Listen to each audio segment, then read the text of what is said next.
Let's welcome in our next guest. Let's get Pradip Hotchandani. Pradip, first a view on markets. You think markets have done the correction that they wanted to do?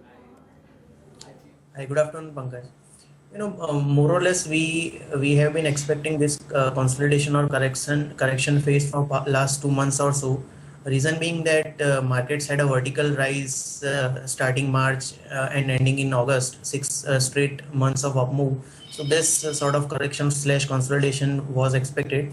Now, in the erstwhile correct consolidation phase, 8500 to 8540 was an important support area, and once that has been broken, we have been working with the next downside target of 34-week moving average, which is currently placed around 83.25.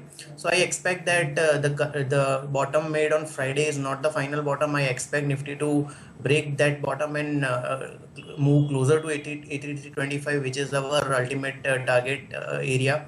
So I think on the higher side, the immediate resistance we are working with is 85.60 on the Nifty. So unless that is taken out, we continue to remain bearish, and we are advising our clients to hold short position with the same stop loss. How would you look at ITC? So after a decent correction, it took support again at near its 200-day moving average, and that also happened to be its 34-week moving average. So still on a larger perspective, ITC continues to be in a range. On the higher side, 265 270 is the major resistance area, and on the way down, 230 235 happens to be its major support area. Once it breaks past 265 resistance, then only we can talk about higher reward. But for the time being, somebody is holding can continue to hold with a stop loss of 230. Right, but it's one of the names which is looking strong versus the markets as well.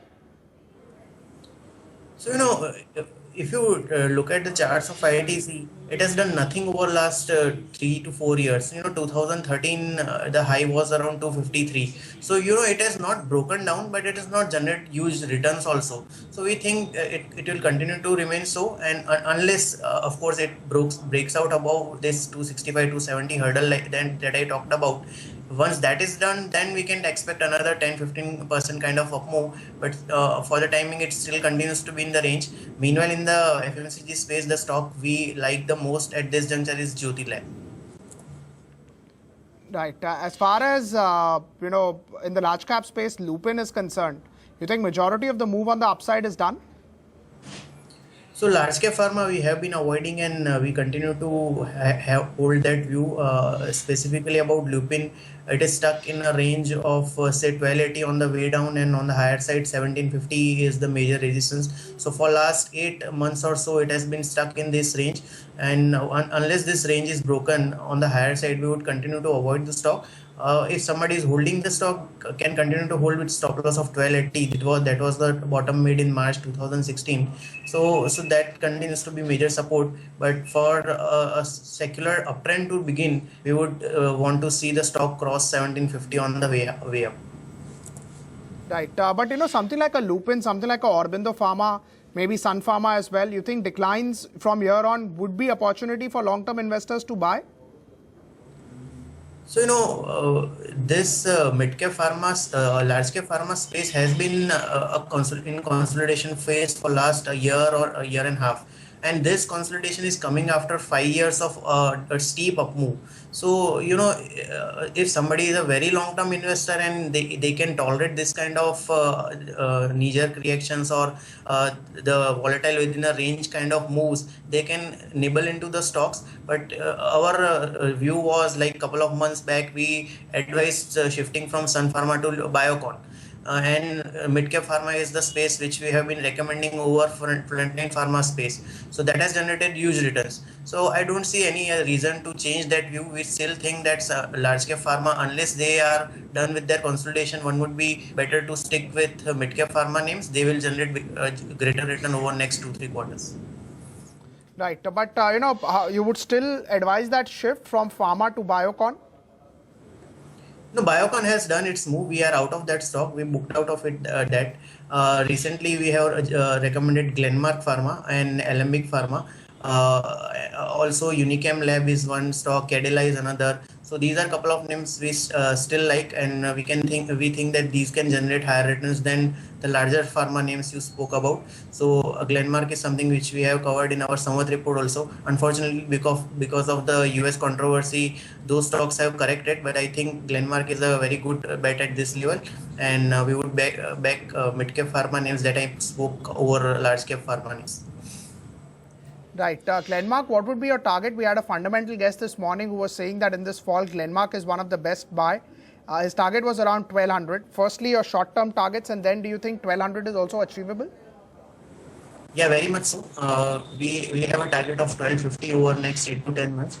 Talking about short term, 994 was the top before this controversy about US antitrust thing began. So 994 will be the immediate target, and above that 1250 is our major target.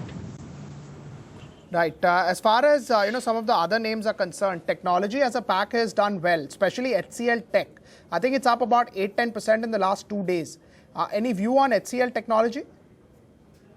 So this is looking the best among the IT names, and it's while other IT names like TCS, Infosys and Wipro are near their trading ranges over last 8-10 months, whatever their trading ranges are, they are near their lower ranges of this trading range, while HCL Tech is ready to challenge this upward band of this range, which happens to be 860. So I think 860 will be the very important resistance which I will keenly watch out for.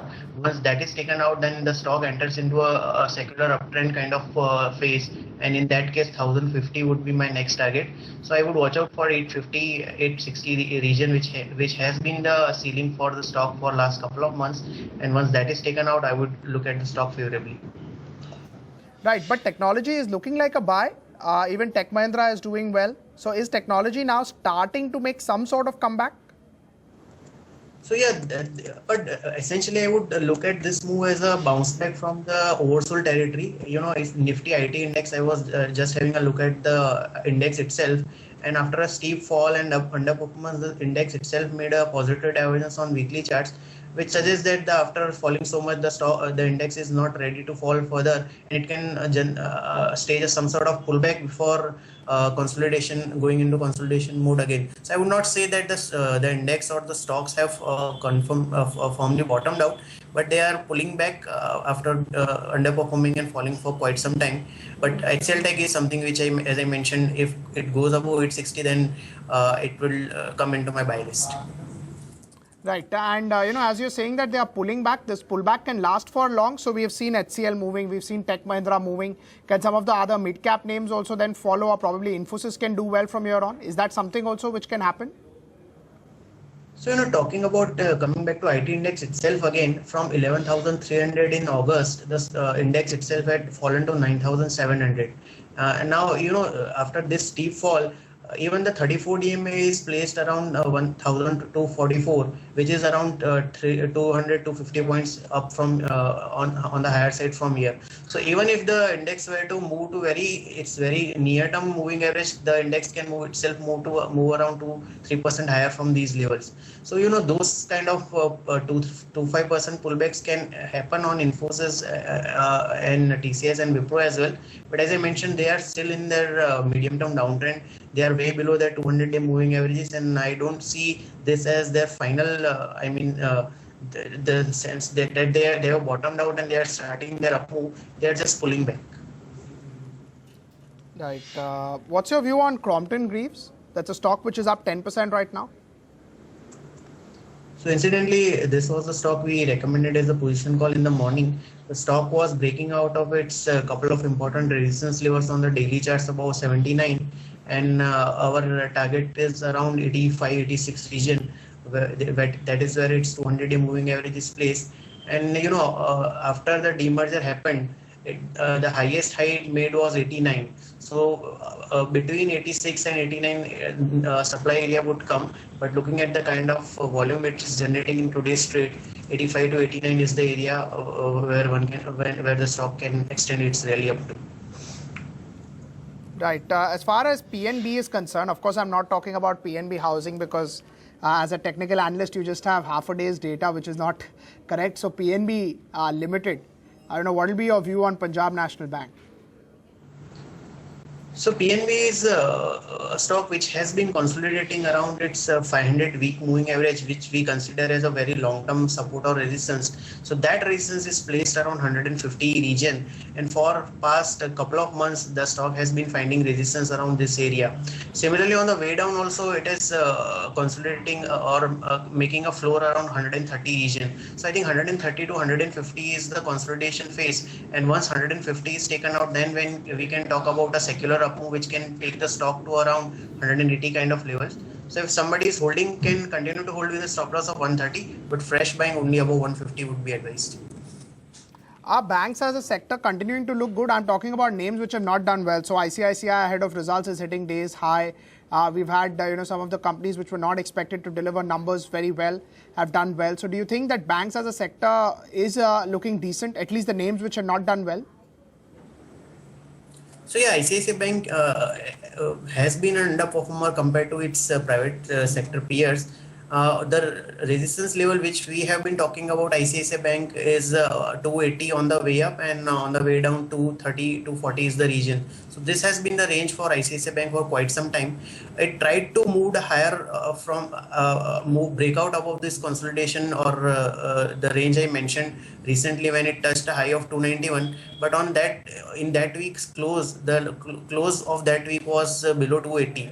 So I think once on weekly basis, on a sustainable basis, we see a breakout about 280 level, then I think the ICICI Bank can resume its up move or begin its up move and can go to 390, which is the highest high it made in January 2015. So I would watch out for 280 285 region for ICICI Bank, and today's result is there. So I think that will be the trigger which can take the stock above this resistance area, or can take the stock back to its support area. So as I mentioned, 240 to 280 is the band which I am closely watching out for.